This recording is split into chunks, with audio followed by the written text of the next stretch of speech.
Hello friends, ಎಲ್ಲರಿಗೂ ನಮಸ್ಕಾರ. ಶ್ರೀಕೃಷ್ಣ ಕ್ರಿಯೇಷನ್ಸ್ಗೆ ನಿಮ್ಮೆಲ್ಲರಿಗೂ ಸ್ವಾಗತ.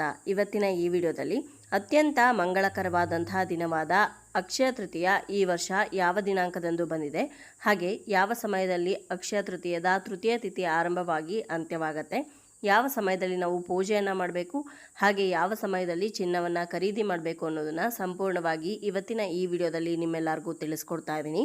ಹಾಗಾದರೆ ಇನ್ಯಾಕ್ ತಡ, ಬನ್ನಿ ವಿಡಿಯೋನ ಶುರು ಮಾಡೋಣ. ವರ್ಷದ 365 ದಿನಗಳಲ್ಲಿ ಕೆಲವೊಂದು ದಿನಗಳು ಅತ್ಯಂತ ಶುಭಕರವಾದಂತಹ ದಿನಗಳು ಅಂತ ಪರಿಗಣನೆ ಮಾಡಲಾಗಿದೆ. ಅದರಲ್ಲಿ ಈ ಅಕ್ಷಯ ತೃತೀಯ ಅತ್ಯಂತ ಶ್ರೇಷ್ಠವಾದಂತಹ ದಿನ ಅಂತ ಹೇಳ್ಬೋದು. ಈ ದಿನದಲ್ಲಿ ನೀವು ಯಾವುದೇ ರೀತಿಯಾದಂತಹ ಬೆಲೆ ಬಾಳುವಂತಹ ವಸ್ತುವನ್ನು ಕೊಂಡುಕೊಂಡ್ರೆ ಅಥವಾ ಯಾವುದಾದ್ರೂ ಒಂದು ಒಳ್ಳೆಯ ಕೆಲಸವನ್ನು ಆರಂಭ ಮಾಡಿದ್ರೆ ಆ ಎಲ್ಲ ಕಾರ್ಯಗಳಲ್ಲಿಯೂ ಕೂಡ ನೀವು ಯಶಸ್ಸನ್ನು ಕಾಣ್ಬೋದು, ಅಭಿವೃದ್ಧಿಯನ್ನು ಹೊಂದಬಹುದು ಅನ್ನೋ ಕಾರಣಕ್ಕೋಸ್ಕರ ಈ ಅಕ್ಷಯ ತೃತೀಯ ದಿವಸ ಹೆಚ್ಚಿನ ಜನರು ಚಿನ್ನ, ಬೆಳ್ಳಿ, ವಾಹನಗಳನ್ನು ಖರೀದಿ ಮಾಡಿದ್ರೆ, ಇನ್ನೂ ಕೆಲವರು ಮದುವೆ, ಗೃಹ ಪ್ರವೇಶ, ನಾಮಕರಣ, ಅಕ್ಷರಾಭ್ಯಾಸ ಈ ರೀತಿ ಶುಭ ಕಾರ್ಯಗಳನ್ನು ಮಾಡ್ತಾರೆ.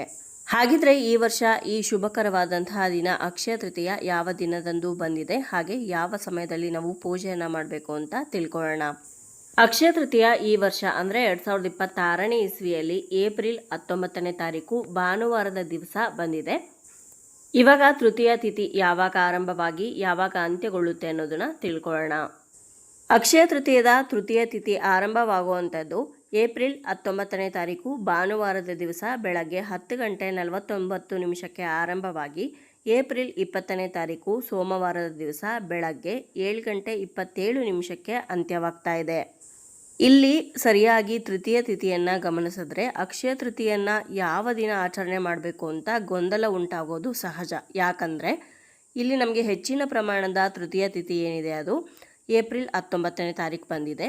ಆದರೆ ಸೂರ್ಯ ಉದಯ ಆಗುವಂತಹ ತಿಥಿ ಏಪ್ರಿಲ್ 20ನೇ ತಾರೀಕು ಸೋಮವಾರದ ದಿವಸ ಬರ್ತಾ ಇದೆ. ಹಾಗಾಗಿ ನಾವು ಯಾವ ದಿನವನ್ನು ಕನ್ಸಿಡರ್ ಮಾಡಬೇಕು, ಯಾವ ದಿನ ಅಕ್ಷಯ ತೃತೀಯದ ಪೂಜೆಯನ್ನು ಮಾಡಬೇಕು, ಯಾವ ದಿನ ಚಿನ್ನವನ್ನು ಖರೀದಿ ಮಾಡಬೇಕು ಅಂತ ಕೆಲವೊಬ್ಬರಿಗೆ ಗೊಂದಲ ಉಂಟಾಗಿದೆ. ಇದಕ್ಕೆ ನಾನು ಉತ್ತರವನ್ನು ಆದಷ್ಟು ಸರಿಯಾದ ರೀತಿಯಲ್ಲಿ ತಿಳಿಸ್ಕೊಡೋದಕ್ಕೆ ಪ್ರಯತ್ನ ಪಡ್ತೀನಿ. ಈ ಸಲ ಅಕ್ಷಯ ತೃತೀಯದ ಪೂಜೆಯನ್ನು ನೀವು 2 ದಿವಸಗಳು ಕೂಡ ಮಾಡ್ಬೋದು. ಏಪ್ರಿಲ್ 19ನೇ ತಾರೀಕು ಕೂಡ ಮಾಡ್ಬೋದು, ಏಪ್ರಿಲ್ 20ನೇ ತಾರೀಕು ಕೂಡ ಮಾಡ್ಬೋದು. ಆದರೆ ಚಿನ್ನವನ್ನು ಖರೀದಿ ಮಾಡೋದಕ್ಕೆ 19ನೇ ತಾರೀಕೆ ಸೂಕ್ತ. ಯಾಕಂದರೆ ಏಪ್ರಿಲ್ 20ನೇ ತಾರೀಕು ಬೆಳಗ್ಗೆ 7:27 ತೃತೀಯ ತಿಥಿ ಮುಗ್ದೋಗ್ತಾ ಇದೆ. ಹಾಗಾಗಿ ಅಷ್ಟು ಬೆಳಗ್ಗೆ ಯಾವುದೇ ಚಿನ್ನದ ಅಂಗಡಿ, ಬೆಳ್ಳಿ ಅಂಗಡಿ ತೆಗೆದಿಲ್ಲದೆ ಇರೋ ಕಾರಣ ಹೋಗಿ ಅವತ್ತಿನ ದಿವಸ ಚಿನ್ನ ಖರೀದಿ ಮಾಡೋದು ಕಷ್ಟ. ಹಾಗಾಗಿ ಅಕ್ಷಯ ತೃತೀಯದ ತೃತೀಯ ತಿಥಿ ಇರುವಾಗಲೇ ನೀವು ಚಿನ್ನ ಖರೀದಿ ಮಾಡಿದ್ರೆ ಅದಕ್ಕೆ ಒಳ್ಳೆಯ ಮಹತ್ವವಿರುತ್ತೆ. ಹಾಗಾಗಿ ಆದಷ್ಟು ಚಿನ್ನ, ಬೆಳ್ಳಿ ಅಥವಾ ಬೇರೆ ಯಾವುದೇ ಬೆಲೆ ಬಾಳುವಂಥ ವಸ್ತುವನ್ನು ಕೊಂಡ್ಕೋಬೇಕು ಅಂತ ಇದ್ದರೆ ನೀವು ಏಪ್ರಿಲ್ 19ನೇ ತಾರೀಕನ್ನೇ ಕನ್ಸಿಡರ್ ಮಾಡಿ. ಪೂಜೆಯನ್ನು ಬೇಕಿದ್ರೆ ನೀವು 19ನೇ ತಾರೀಕು ಕೂಡ ಮಾಡ್ಬೋದು, 20ನೇ ತಾರೀಕು ಬೆಳಗ್ಗೆ ಕೂಡ ನೀವು ಪೂಜೆಯನ್ನು ಮಾಡ್ಬೋದು. 7:30 ಒಳಗಡೆ ನೀವು ಪೂಜೆಯನ್ನು ಮುಕ್ತಾಯಗೊಳಿಸ್ಬೋದು. ಇವಾಗ ನಾನು ಏಪ್ರಿಲ್ 19ನೇ ತಾರೀಕು ಯಾವ ಸಮಯದಲ್ಲಿ ಪೂಜೆಯನ್ನು ಮಾಡಬೇಕು ಅಂತ ಆ ಪೂಜಾ ಮುಹೂರ್ತವನ್ನು ತಿಳಿಸ್ಕೊಡ್ತಾ ಇದ್ದೀನಿ. ಏಪ್ರಿಲ್ 19ನೇ ತಾರೀಕು ಬೆಳಗ್ಗೆ 10:49 ಮಧ್ಯಾಹ್ನ 12:19 ಕೂಡ ಒಳ್ಳೆಯ ಶುಭ ಮುಹೂರ್ತ ಇದೆ. ಆ ಶುಭ ಮುಹೂರ್ತದಲ್ಲಿ ಲಕ್ಷ್ಮೀ ಪೂಜೆ, ಲಕ್ಷ್ಮೀ ಕುಬೇರ ಪೂಜೆ, ಲಕ್ಷ್ಮೀ ನಾರಾಯಣ ಪೂಜೆಯನ್ನು ನೀವು ಮಾಡಬಹುದು. ಇನ್ನು ಏಪ್ರಿಲ್ 20ನೇ ತಾರೀಕು ಅಕ್ಷಯ ತೃತೀಯದ ಪೂಜೆಯನ್ನು ಮಾಡುವವರು ಬೆಳಗ್ಗೆ ಬ್ರಾಹ್ಮಿ ಮುಹೂರ್ತದಲ್ಲಿ ಪೂಜೆ ಮಾಡಿದ್ರೆ ಒಳ್ಳೆಯದು. ಅಂದರೆ ಸೂರ್ಯ ಉದಯ ಆಗೋದಕ್ಕಿಂತ ಮುಂಚೆ 5:30 5:45 ಒಳಗಡೆ ನೀವು ಪೂಜೆಯನ್ನು ಮಾಡ್ಬೋದು.